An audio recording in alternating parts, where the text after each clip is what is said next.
hopes to this is actually wanting to do a story of religion and that now. Well, happy to talk about it anytime.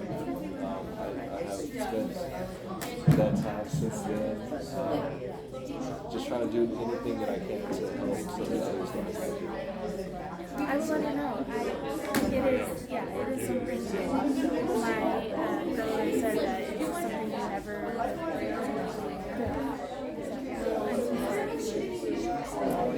so you're doing lots of good. I know that doesn't make us sorry about this. I'm so sorry. Oh, you're okay. It's okay. Well, you had a full house here. I am so surprised, but hopefully it's good. Hopefully my afternoon class, we have somebody coming in to do a teaching presentation for a dog, and I offered to do 20 people. They need you here. I'm going to go say hi to Doug. Yeah, go for it. All right, guys, if you want to bring your phones down and get ready, we'll get started here in a second, or you can keep them up there, whichever way you want. I'm excited that so many of y'all are here. I know that with Thanksgiving break, y'all want to, go home and see family, but hopefully y'all can get some good information out of this session. So, any questions before we get started? All right. Well, we have a great guest today here. Adam Hernandez is the communications chair for Lubbock Compact, and he has some great insight into what is going on within the city limits, but just as well about what's going on statewide. And so hopefully he can give you information for your final paper, and I will turn it over to him. Make sure that you are saying your name, your classification, everything that we talked about, right? All right. Awesome. Thank you. Good morning, everybody. Thanks for having me. Thanks for your attention and your questions that are forthcoming. I'm Adam Hernandez. I'm the communications chair for Lubbock Compact, and what Lubbock Compact does is we're a public policy think tank and an action group. And so we look at public policy and we try to keep up with what's happening at city council and anything that may affect the communities of Lubbock, and then we educate the public about those things. And if and when necessary, we educate and or help advocate on behalf of those communities so that they can stand up and have their voices heard and hopefully affect some policy in a way to where it makes sense for them as well. So that's the gist of what we do at Lubbock Compact. Lubbock Compact itself is in two different pieces. So there's the Lubbock Compact Foundation, which is a 501c3, and then there's Lubbock Compact, which is a 501c4. Obviously, a 501c3 nonprofit organization cannot be involved in political activities. A 501c4, very similar, but can be involved in political activities. And so Freedom Act Lubbock was created as what's called a specific use campaign committee, which operates essentially like a PAC. And so that's underneath the umbrella of our 501c4. And so that's the technical part of what Freedom Act Lubbock is. We voted as a board to take this issue up in January. And so this has been our life for 10 months. And my partner / girlfriend Kim is our director of Freedom Act Lubbock, and she did the lion's share of that work, and so we're very appreciative of her. But how we did this was the first phase was planning, so a lot of planning went into it because we understood the mechanism that allows citizens to do this here in the city.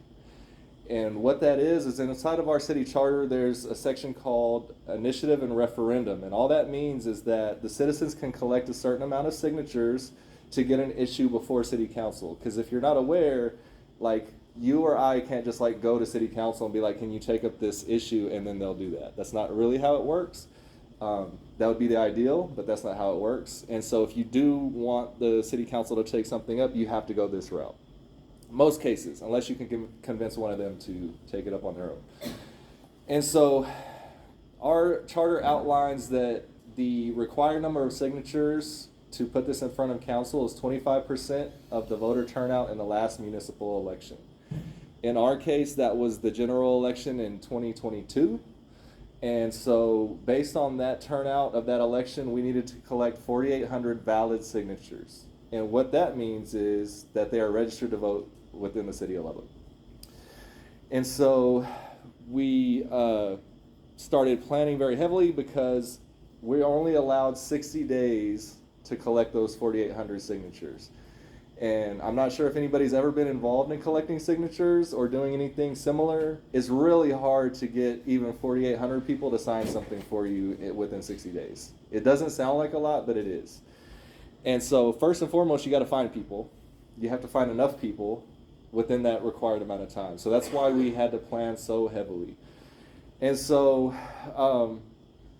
taking everything into account as far as what has happened in the 5 other cities where this has passed prior to Lubbock, we partnered with an organization called Ground Game Texas, and that agreement was more of a data sharing agreement because they were involved in those 5 other cities.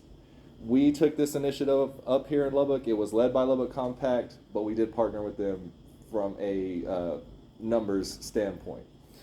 And so in talking with them, we understood that on average in these cities, you're going to have about a 60% or so validity rate, which means that out of every 100 signatures you collect, only 60 of those are going to be valid because people are not registered to vote, or maybe they're registered in some other city or whatever.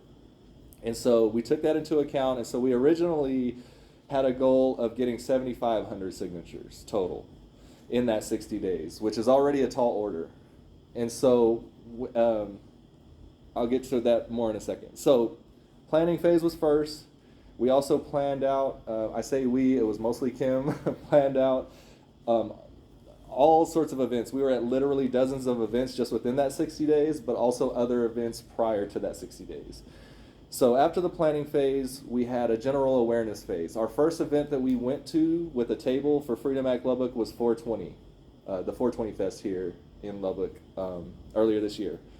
And so from that point all through the summer, we were at a lot of different events and basically just letting people know what we were doing, also registering them to vote so that their signature would count when it came time to sign. After that awareness and voter registration phase, then we started the signature collection phase. And so the initiating committee, which is the 5 of us that would go to initiate this petition process, had to formally submit that to the city secretary's office to start that process. We did that on August 18th of this year, which means that we had until October 17th to collect our required amount of valid signatures. And so we went on about that business, going to as many events as we could. Like I said, literally dozens of events. You might have seen us out at the tech games. You might have seen me and others sitting out at the free speech area over this time. And so that's what we did. We had canvassers walking blocks, and all of these things going on simultaneously, by the way. So there would be some days where we were literally at 3 or 4 events and had people block walking through the city. So chances are, if you live in Lubbock, you might have seen us. And so we went through that phase. Partway through that, because we were validating the signatures as we were going along, just so that we could understand where we were at.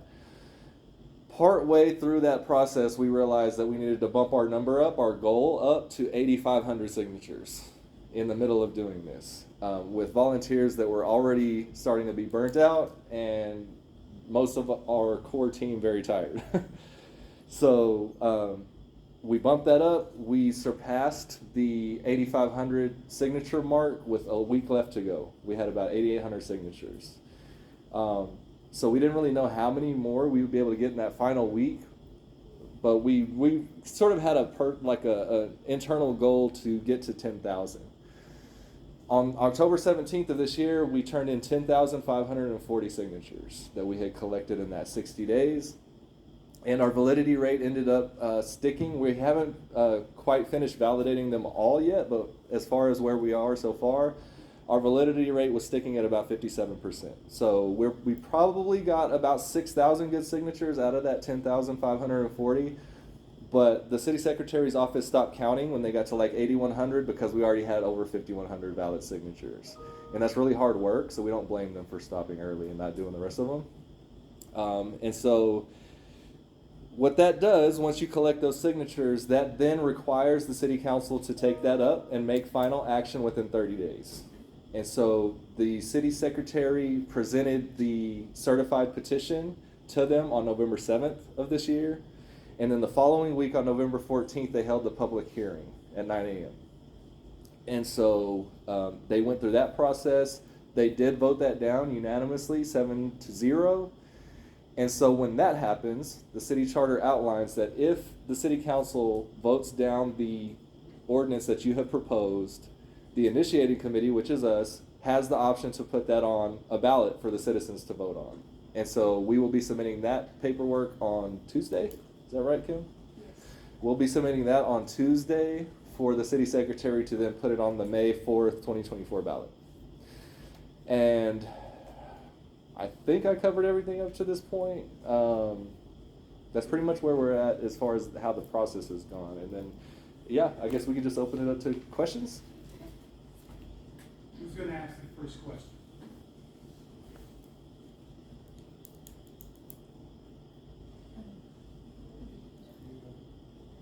Treasurer Renee Martinez, I'm a public relations major in Austin, Texas, and I'm junior.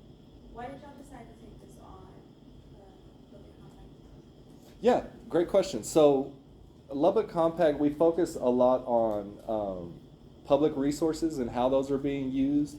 We also look at disparity here in the city in various situations, but in this case, this overlaps with two different things that we do. And so on the public policy perspective, we use a lot of resources to arrest people for what's called Class A and Class B misdemeanor marijuana offenses. Those are the two specific ones we're targeting, and it has to do with the amount. So essentially what that means is 4 ounces and below. And there's about 600 to 700 people on average every year that get arrested for those low-level marijuana offenses. That uses a lot of officer time. Those people then have to be arrested and booked. That uses time and resources. And then they have to go through the DA's office. And the DA's office here has already come out on 2 separate occasions recently. The first press release they put out was to say, hey, we're in trouble. We have a shortage of prosecutors and we have a huge backlog of cases. The second press release that they put out was them asking the county to give them money so that they could hire more prosecutors. So all of these low-level marijuana offenses have to go through that system when we're dealing with human trafficking, we're dealing with high rates of domestic abuse, we're dealing with high rates of youth violence when it comes to what's called hybrid gangs, and that has now come to Lubbock. And so there's a lot of different things that we and many others in the city feel like that those resources can be used on. So that's one aspect. And then when we looked at the data, so when Lubbock Compact does an initiative like this, one of the first things we do is to submit public information requests to whatever entity we may need information from, because we try to make our decisions based on evidence. And so what we do know about those arrests is that they're not representative of our population. And by that I mean our white population is a little over 60% of our population. They represent only like 22% of these arrests. The Hispanic population, we represent about 36% of our population. We represent 43% of those arrests. Our black population is only 8% of Lubbock's population. They represent 30% of those arrests. And so to us, that's disproportionate, and we look at that as injustice. This shouldn't be right. Now, we don't think that anybody should be locked up, so we're not advocating that we lock up more white people. What we're advocating for is that none of them should be locked up, period. That's just a secondary issue that shows exactly how our officers in our city are choosing to enforce marijuana laws here in the city. And so for those 2 main reasons is why we took it on. Just raise your hand, Adam, and call on you. Yeah. Hello, my name is Julia Cox. I'm a senior agricultural communications major from Tacoma, Texas. And my question is, what do you think the impact will look like if the use of marijuana is decriminalized, whether that impact is positive or negative for No, great question. So what we think the impact will be, the immediate impact, and probably the majority of the impact will be that people will stop going to jail for low-level marijuana possession, and that's the aim. Now, we do have people that are concerned about access. Are we increasing access? And the answer to that is no. And so when it comes to marijuana enforcement, there's 3 tiers to this. The lowest is deprioritization. Now, depending on who you talk to and where they live at in Texas, that's already happening across the state. And what that means is an officer, it's up to the officer's discretion that if they pull somebody over and they have, say, just a joint or something, they can make that call and say, do I want to really go through the process of taking this person to jail, or do I want to just like throw this out and let them go on about their day, right? They can do it if they want to. The next tier is decriminalization. This is what we're going for. Decriminalization, all it means is that officer cannot take that person to jail or give them a ticket for that offense. The highest level is just legalization, full legalization. Now that does increase access because stores can sell it, you can market it, you can grow it, all of those things. So that would absolutely increase access. That's not what we're doing. Decriminalization simply keeps people out of jail for it. As far as any negative effects of that, we do have data obviously from 5 other cities that have already done this prior to us. There's data that's available to anyone and everyone about this issue with places that have fully legalized and everything in between. And what we're not seeing is a lot of the negative effects that people a lot of times will present as opposition arguments to this. And so we've had a lot of people that are worried, well, what if I'm driving down the street and somebody's high on marijuana that's driving next to me? Well, it's happening already. We're arresting 600 to 700 people every year for this. That's just the people that are getting caught. What we do know is that those 10,540 signatures came from literally all across the city, literally all across the city. There's not one area, there's not one racial group, nowhere on the socioeconomic status that wasn't touched by this issue. And so it's happening. And the last thing I'll say on that is, a lot of people either aren't aware or maybe in denial of how many soccer moms, every single night after they put the kids to sleep, go out on the back porch and have a bowl. Right? And their husband may not even know because of the stigma.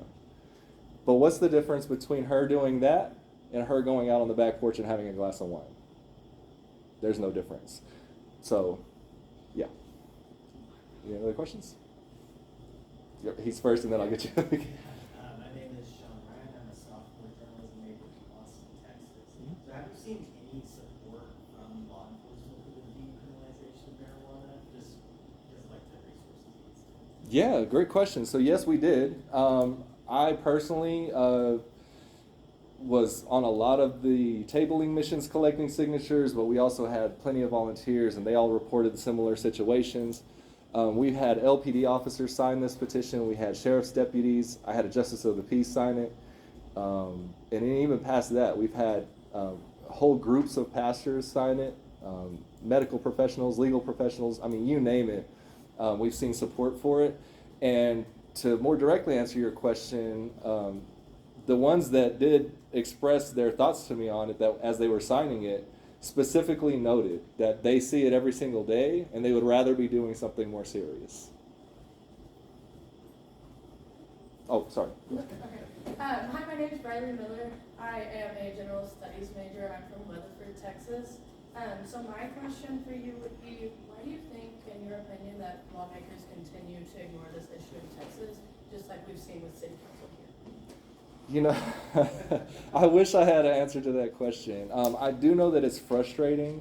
I'm not exactly clear on why that is. I do have some theories, just based off of, again, we interacted with probably around 15,000 people or so during just that 60 days. That's not even including all the prior like awareness phases. But we've one-on-one interacted with so many people around this issue. And one takeaway that just sticks out to me time and again is how out of touch those lawmakers are with where people are on the actual issue. And so in our data of the signatures that we've collected, we can see where people vote. We've had registered Republicans, we've had registered Democrats, and everybody in between sign this petition. We've been to many places here in Lubbock where the majority of them are registered Republicans, and they happily signed it and gave us plenty of reasons why they chose to do that. I think that something that may contribute to them being out of touch might be that stigma. I don't know that they're having those conversations in their communities or not, but that's the big takeaway for me, is that they're just completely out of touch. There's a poll, I can't remember who the polling entity was, but there was a recent poll done where it was something like 72 or 73% of Americans are in favor of reducing, or not criminalizing personal marijuana use at all.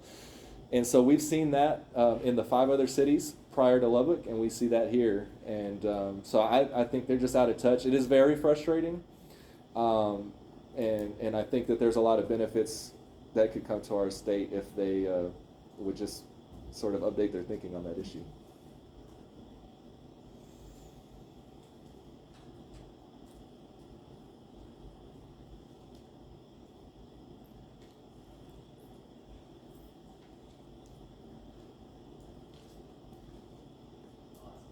Oh yeah, go ahead. So, do you think we should view this issue through a racial justice lens? Yes and no. Yes, because if we find that there's disparities in how we're policing things, we should address that. I'm all for law and order. I'm all for having laws. That's what keeps things making sense in our world a lot of times. What I'm not for is for laws being enforced unequally in any regard, whether that be because somebody has money and means, and so maybe they don't get the same treatment as they're going through litigation as others would, or whether that's on a racial standpoint. I think that it needs to be equal enforcement of those laws at all times. And so I guess that's the short answer. Yes. Hazel PCO, senior communications major from Yuma, Arizona. My question is, what economic benefits or impact will decriminalizing marijuana have on Lubbock County?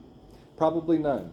And I think that that's unfortunate. So what's happening right now, all day, every day, is that people are driving 90 miles to the west and going to New Mexico where this is fully legal. And they're getting it and they're bringing it back here to the tune of millions of dollars every year. So it's not going to, unfortunately, impact our economy at all. Wherever, again, this is only keeping people out of jail for it. Wherever they get it, they're getting it. That's still going to be illegal. If they cross the state line, if they get it from some guy, whatever it is, that act is still going to be illegal. All we're decriminalizing is somebody having that possession of that personal amount on them, whether on them or in their car. And so, yeah, that's the answer. It won't affect our economy at all. Whoever's getting it is getting it. We're just trying to keep them out of jail. Yes. Reese Griffin, I'm a journalism major. I'm a sophomore. I'm from Fredericksburg, Texas. How much of marijuana are we talking about? Like, it will be just 2 ounces? It's 4 ounces and below. Yes. So Class A and Class B misdemeanor possession. Yes. Kate Sauter, agricultural communications major, junior from Lubbock. So you said that both Democrats and Republicans signed the petition, but higher up, like in city council and things like that, for the elected officials, would political polarization affect the legalization of cannabis? Well, it's affecting it now. So I don't really expect that that's going to change. And just from the statements that we have heard the council make, again, my takeaway is that they're just out of touch on this issue. We've provided them with all of the information. You can go to the freedomactlubbock.org website and see the Lubbock Marijuana Impact Report. You can then go look at the Ground Game Texas Marijuana Impact Report about the 5 other cities where this has happened. And you can see how these things have played out. 2 of those cities where it passed prior to us also lean conservatively. And there's some debate whether they're as conservative or not as us. I won't get into that, but they lean conservative either way it goes. And even in those places, it passed 60 to 70%. And we expect the same thing here. So I'm not exactly sure where the disconnect is. I do know that as far as polarization in general in the political sphere right now, it's just a little out of hand. I think once people dig their heels into a thing just because they think it's who their base or what their base wants to hear, no amount of facts or data is going to move them off of that. And I think that in and of itself is unfortunate. Yes? What's some of the pushback that you've heard from politicians about decriminalizing? So great question. The pushback has been based on just either lack of information or an unwillingness to look at it. I can't tell which because I'm not inside those people's mind. But as far as their official statements on the dais when they took the vote up, all of them mentioned their oath that they took and how they feel that this conflicts with state law. So the reason why we have this mechanism in our charter is because Lubbock is designated as a home rule city. In our state constitution, there is a home rule city designation that a city can apply for and get once you have a population of 5,000 people or more. Lubbock has been a home rule city for many, many years. Wolford actually just did this. And so what being a home rule city means is that you can make your own laws locally. Now, if being called a home rule city didn't give you any more authority than the next city who's not a home rule city, there would be no value in that designation. What would be the point of having that designation, right? So that's just the fact of the matter. This is actually the same mechanism that was used to pass the Sanctuary City for the Unborn ordinance in May of 2021. And that ordinance at the time conflicted with federal law. And these same folks had nothing to say about that. And so that part is interesting. One of the council women for District 1 said that we were lying to people. I said that we had misinformation and that, you know, we were talking about blacks and Hispanics, right? It's just the data, right? She said she pulled her own data. And what I have presented to them is that we are more than happy to show our receipts for that data because our data comes directly from LPD.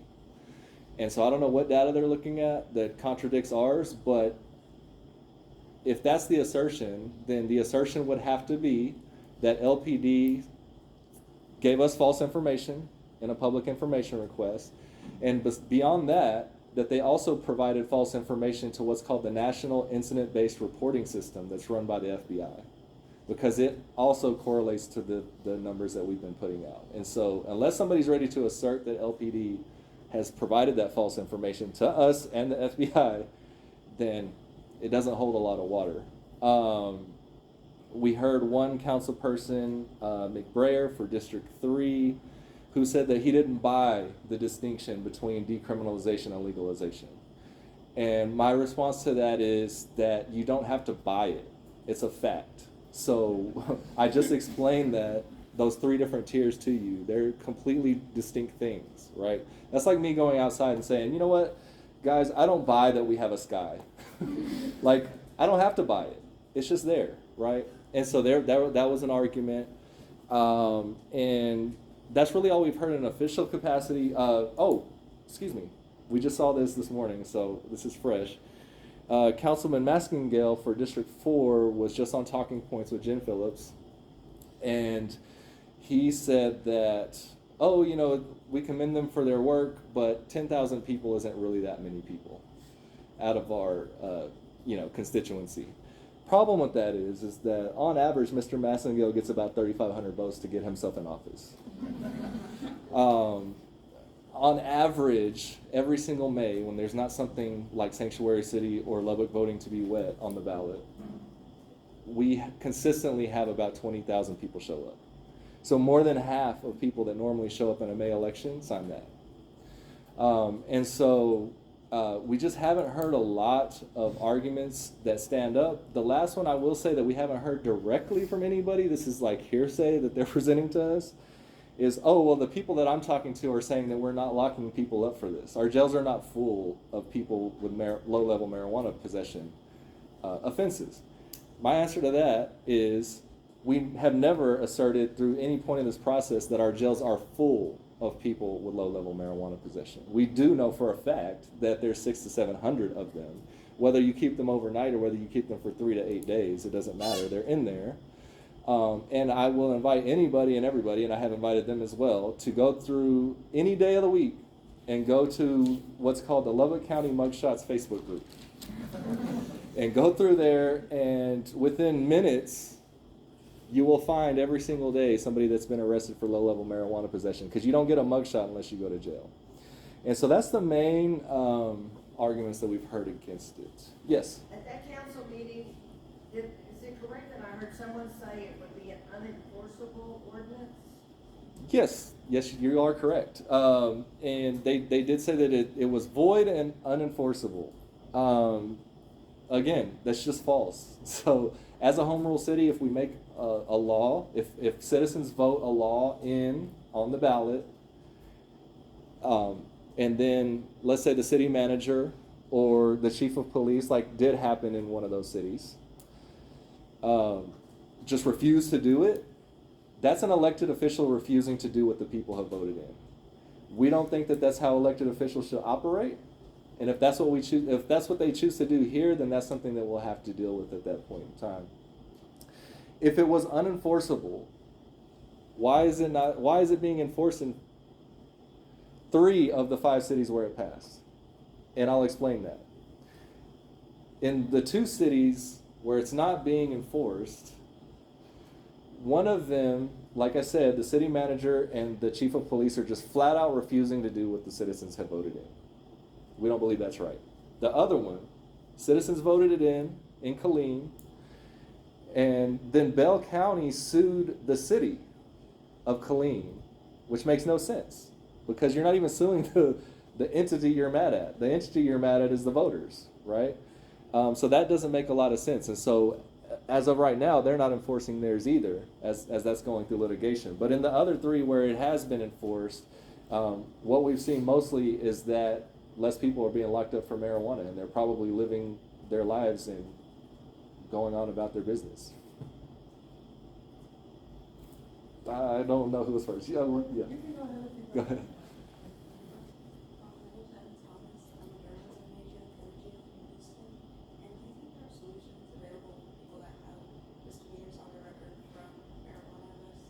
Unfortunately, if this passes, no. If you've already got a charge, then you're just going to kind of have to deal with that. And so it won't affect anybody that already has a charge or that may be in jail. So I was going to ask, because we do have places that sell like the hemp and the THCA, what kind of is the boundary there? How are police officers able to tell the difference between actual marijuana and maybe that, and what does that look like on arrest? Yeah, great question. So CBD and hemp products are, so when you look at the marijuana plant family, there's 2 distinct plants. One is referred to as hemp or low-level THC, and then there's just, the regular marijuana plant that, causes the other effects. Texas, I can't remember the year. It was relatively recently. They made the growing and sale of hemp legal.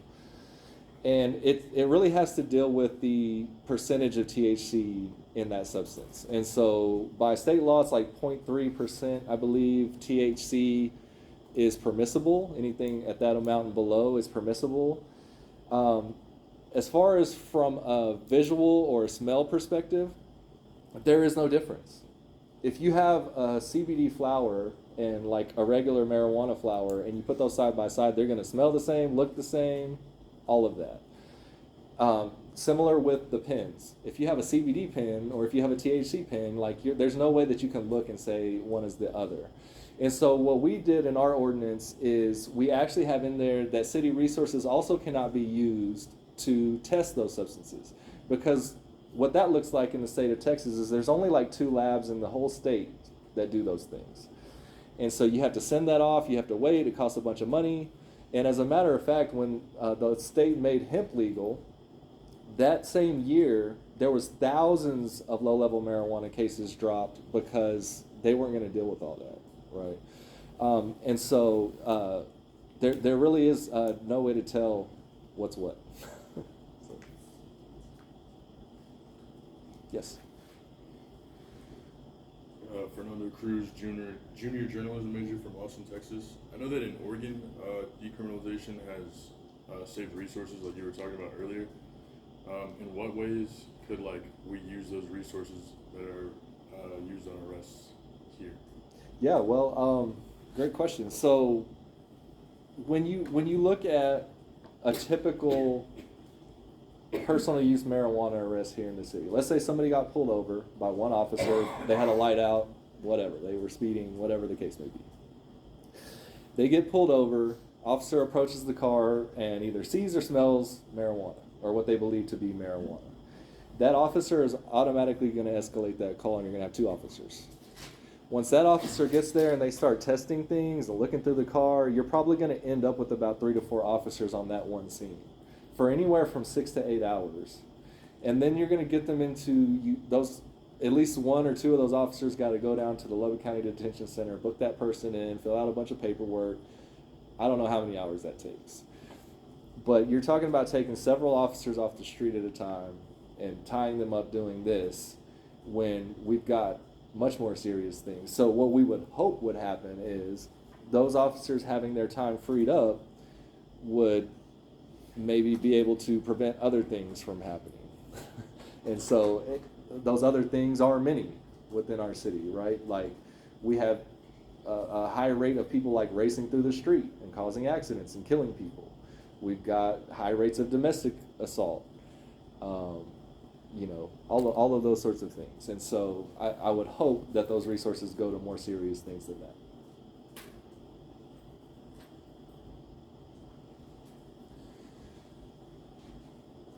Yes. Molly Bauer, 4th year journalism major. So you said that there are some cities where the police department is just flat out saying we're not going to enforce this, we don't believe this. Is there anything like legal penalty they could face if they're just refusing? I have not looked into it that much to have a clear answer on that. One would hope that there is, but what I would imagine would probably have to be the route is that you would probably have to have a state rep, the state itself stepping in and intervening and saying that you're not listening to the voters. The likelihood of that happening with our current state legislature and governor, little to none. And so I would, again, one would hope there'd be a mechanism, but unfortunately right now, that's not the case. I think perhaps there might be a civil lawsuit. Sorry, I'm jumping in. That would be another mechanism that those that are choosing not to enforce it could be held accountable. Mm-hmm. So the citizens that voted it in might get together and hire an attorney on their own accord and sue those officials in a civil lawsuit. Yeah, and then what that would look like is you would need somebody to be able to put the money up for that and, take rolling the dice. Yeah. Yes? Did you discuss the possibility that marijuana is a gateway drug or is not? Or sort of dispel that myth or? Yeah, I have not touched on that, and I'm glad you brought it up. So the marijuana as a gateway drug hypothesis has been debunked for as many decades as it has been used. And so dealing with this and in my other advocacy work, I do other things outside of Lubbock Compact, one of those things being mentoring middle school students here at a school that's in the middle of, should I say, one of our most challenged areas of the city. And so there's a lot of mental health things that we see and deal with. And we also have this issue across our city, right? And so I spend a lot of time talking to the director of the health department and others that are involved in this work. And what I've learned from them is that there is no substance that causes some mental illness. There may be a substance that can trigger a mental illness that somebody already has, or somebody can be dealing with a mental illness and simultaneously have a substance use problem or issue or whatever, okay? But the substance itself does not cause that. you have within the population of people that get addicted to things, you have people that are, I guess, more predisposed to having an addictive personality or falling victim to getting an addiction, right, for various reasons. And so that's, I guess, a subset of the population. But when you look at marijuana use across the board, and including in entire countries where it's been legalized, it just has not been borne out by the science to show that it's a gateway drug to other things.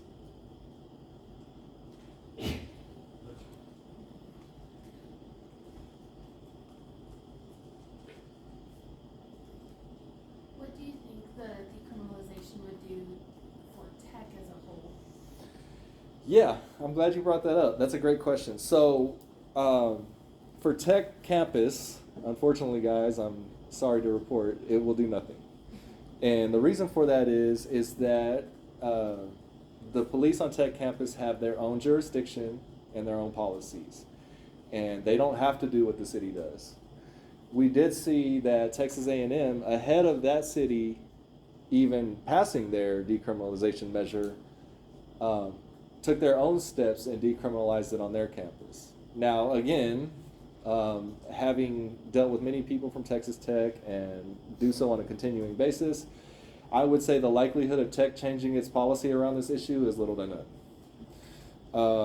And that's for various reasons. But so it will not affect Texas Tech campus. It will not affect any LISD campus or LCU or anything of that nature. Any location that has its own police force, unless they change their policy, it won't be in effect there. Yes. Hi, I'm Peyton, and I'm a third year from Sterling City, Texas, majoring in agricultural communications. And I have a question regarding that scenario you described a second ago where if they got caught, another police had to come, and then it ended up with like 4 or 5, right? So what if in that situation that person would have just claimed to have only Delta 8 from the start? So that's a great question. That is a really great question. And that speaks to why so many of those cases, whenever hemp was made legal, why they were dismissed.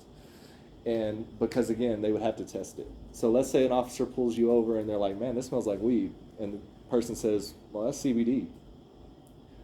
The cop can't just say, no, that's weed, and just, do what they want, right? They have to test it? They have to test it.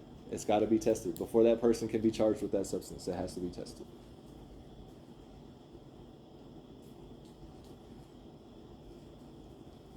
Got about 5 minutes, so that's 2 to 3 questions depending. Yes. Okay, so we've got like 1 question. Okay, right.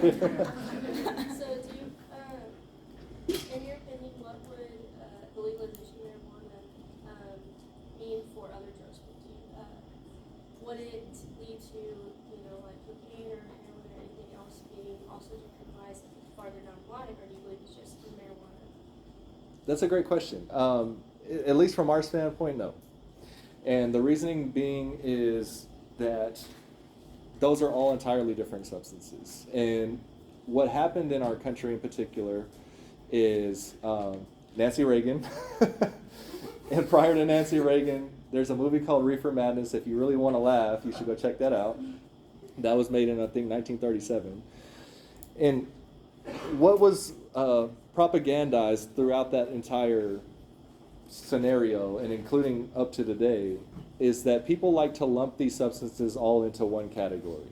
So they say that marijuana is the same as meth, is the same as heroin, is the same as coke, is the same as whatever you want to call it, right? Problem with that is that we know anecdotally and from the data that that's not true. Cocaine, heroin, meth, marijuana, these things all do something very different to the body. And they all have their own effects on people. And so I don't think that there would be a lot of support. That's not something we would put forward. I just don't even see, if somebody took that up, that there being a lot of support, because you would have such overwhelming evidence against drugs that are not healthy in any way for somebody. I think that the opposition would be too great. I don't see it happening here. I know that like in some places they've looked at like psilocybin mushrooms. That also has a medical application though, and so there's some talk there. I think there's only one place that has like decriminalized all drugs. I want to say it's in Washington, but I'm not exactly sure. But anyway, I don't see support for that here or in many places. But Texas is legal medical marijuana, right? So yes, well we have the Compassionate Use Care Act that just got expanded in this last legislative session. In theory, we have it. Yes. There's only 2 doctors in Lubbock Yes. that prescribe it. I looked that up. And it's hard. So it's very hard. Even if you get a medical card in Texas, it's very hard to get that. It's also very hard to get what you need. Yeah. Right. So what's happening is, so what's happening is people who have a medical card in Texas are driving to New Mexico to go get what they need and coming back. And so it's really not practical the way that we have it rolled out here in Texas. But yes, we do technically have it legalized for medical. Thank y'all.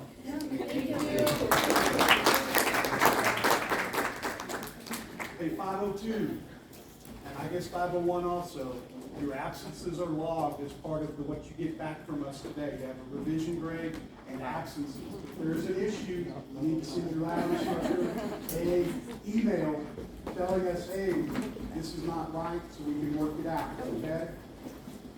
Fair enough, Mrs. Edwards?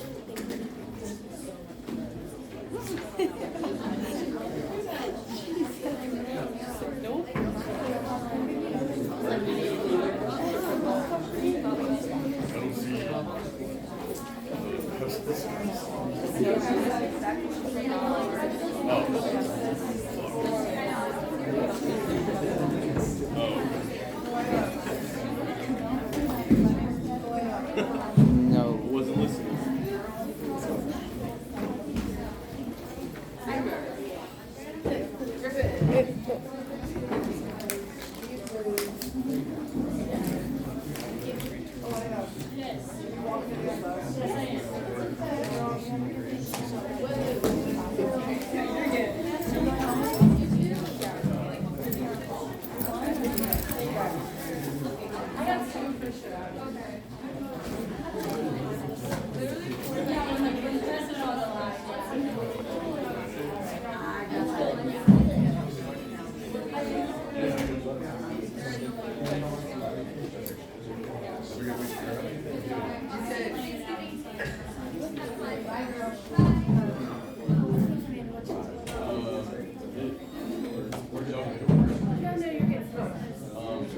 Unless they change Ew,